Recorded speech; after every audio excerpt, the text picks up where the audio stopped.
Hey everybody, played Lawbrakers today, and this is probably the fourth time I've played it, and they had a kind of 12-hour sort of marathon testing session going on all day today, and I got in about 18 games, I think.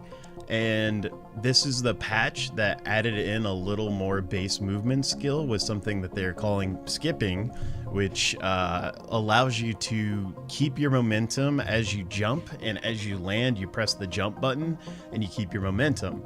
And it's actually timed pretty strictly, so it's kind of hard to do, which is actually a little nice. It doesn't give you a massive advantage. It's not quite like, say, strafe jumping in Quake 3, and you need to use something to give you more momentum beyond just your base movement speed to pull it off. But it works pretty well. It actually works really well with something like, say, Vanguard, with the Assassin, anything that allows you to get your speed moving. If you blind fire through like a 0G zone and you land, you can keep your momentum as a Titan. You can actually move around pretty quickly as a Titan now. So that combined with a bunch of cooldown changes has really made the game a lot faster paced and a lot more exciting. There was a ton more attempts on the battery in the bases than there was ever in the past, which is awesome. That was one of the things that you could kind of do. You could turtle up, and it just kind of sucked, and it sort of came down to like some luck, ults, and some positioning in order to keep the battery. The new map Promenade, I really like it. It is way better than Grandview in regards to just being wide open, gives you a lot of different entry points, and makes it just like a good map for all classes. You can take different routes based on which class you're playing and be pretty safe. Like Assassin could be very sneaky. Titan can also have to be kind of sneaky, go through hallways.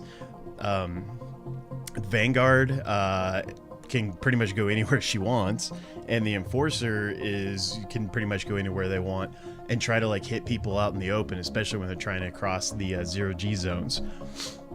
So sorry, I'm a little sniffly today, but anyway, my impression so far, this is a 0.4 patch, by the way, has been pretty good. I still have a few gripes. The Assassin still feels a bit clunky. Switching between her Romulus, which is her shotgun, and her melee takes at least a second, I think, for the weapon switching, and you can't use the lasso until the entire animation finishes with the melee, and that just seems wrong. They should just allow you to use the lasso while you have the Romulus out. The Romulus does allow you to charge it up with a right click, but they could have you charge it up with a left click and just keep the right click as full-time lasso. That would fix that.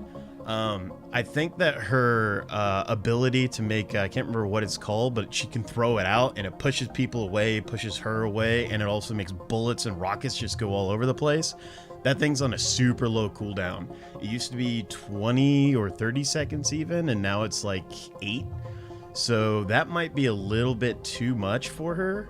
But she's still kind of, in my opinion, the weakest character when you get a bunch of people together who know how to play the game. The Enforcer, he's still really good. The Bloodhound rockets, his ultimate, can charge up. They charge up pretty quick, and so he's got that up in a lot of 1v1 fights, and he already has 400 HP. The Aerator does really good hit scan damage, and the Badger, his shotgun pistol, is ridiculously good in close range. And then, of course, his time dilation, if you use it correctly, is really, really good for just reloads, getting out of dodge, jumping away, 0G stuff. So the Enforcer, despite him being kind of the entry-level soldier style class that people are supposed to come over from for, like, you know, the Call of Duty, Dirty Bomb, games like that, and they're supposed to be able to use him, he's probably more complicated than most of the other classes in the game. And I don't know, he's got a lot of damage. So in my opinion, he needs to be able to keep his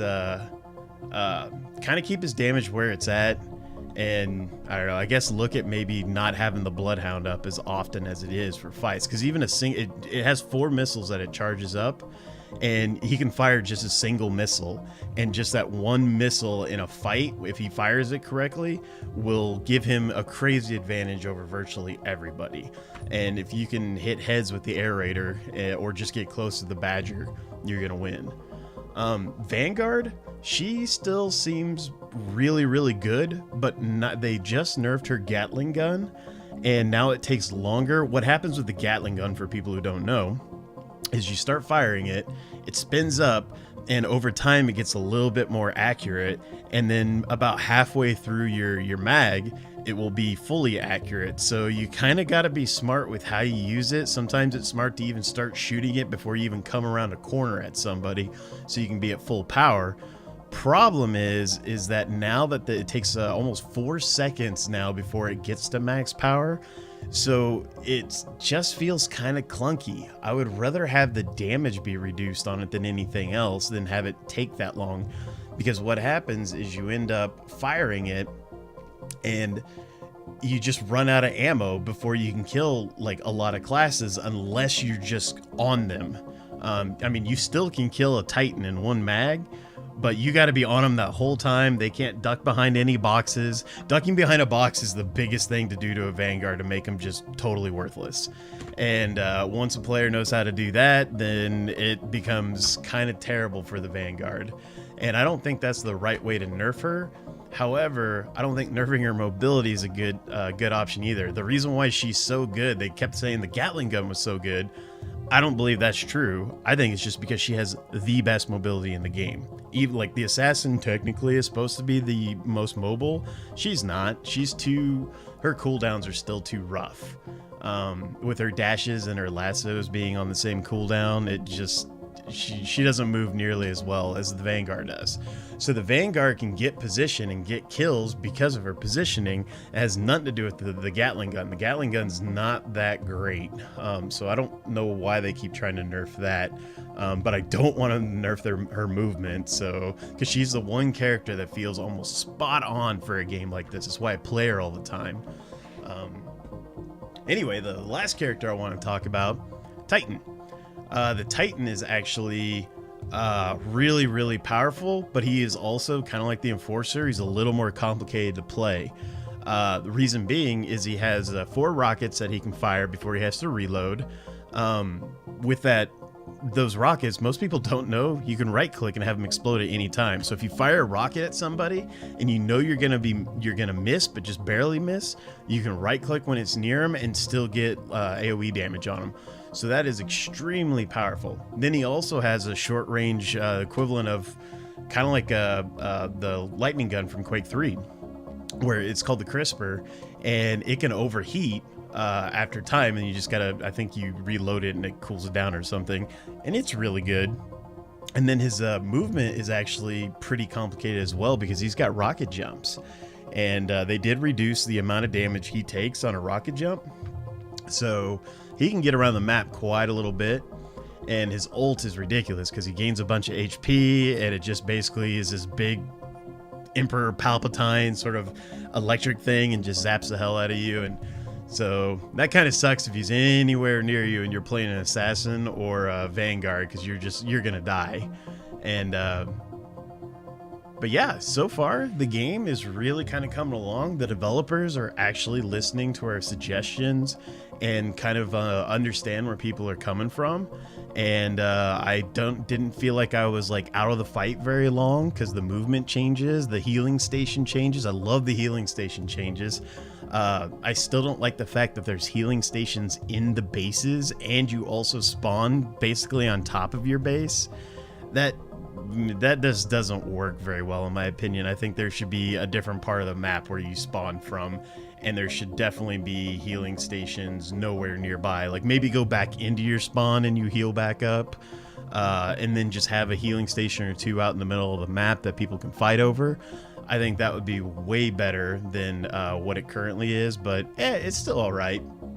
People still have pretty good fights. Anyway, I'm gonna kind of go through a couple of settings. As you can see, it still says alpha build. There's still some games going on, but I'm kind of uploading a few videos right now, so I'm not going to deal with that. Anyway, here's kind of the settings as it is right now in 0.4. Not much as you can see. You have a slider. I usually put it on, actually it's always on 1 normally. And you can change it through console. Hopefully they allow you to put your value in at some point. And then you got all your basic audio stuff, which I should probably turn the music volume down. There we go. And then of course video. I'm playing on super low settings, which includes 720p. Mostly because I want to make sure that I'm nearing or close to my monitor's refresh rate of 144. I'd rather have that than pretty graphics, and that also keeps like input lag down, stuff like that. Key mapping still kind of broke. I had to kind of use Steam options to actually even set any of this correctly. So, but apparently it's going to be fixed in the next patch, so it's no big deal. Let's see here. Up here you can change where you're playing at, so here's pings and stuff like that. And you can create a party. You got a friends list. It automatically imports all of your friends from Steam who own the game, so that's kind of nice. And then you can send stuff. Oh hey, I don't know who this guy is. We'll just say no. And this is the account level. They just put this in today. As you can see, it's not sorted out very well, but it's here. So today during the testing time, I played 3 hours 47 minutes 20 seconds. Apparently I got to level 5. That's not like shown anywhere in the game that I'm aware of. Total score over 100,000, which I guess is probably okay. I played 18 matches. Well, one of the match was literally enter and I lost, so I guess it was mostly 17 matches. And I was 10-8 for the day, which kind of sucked because I got on the short end of the stick almost all day.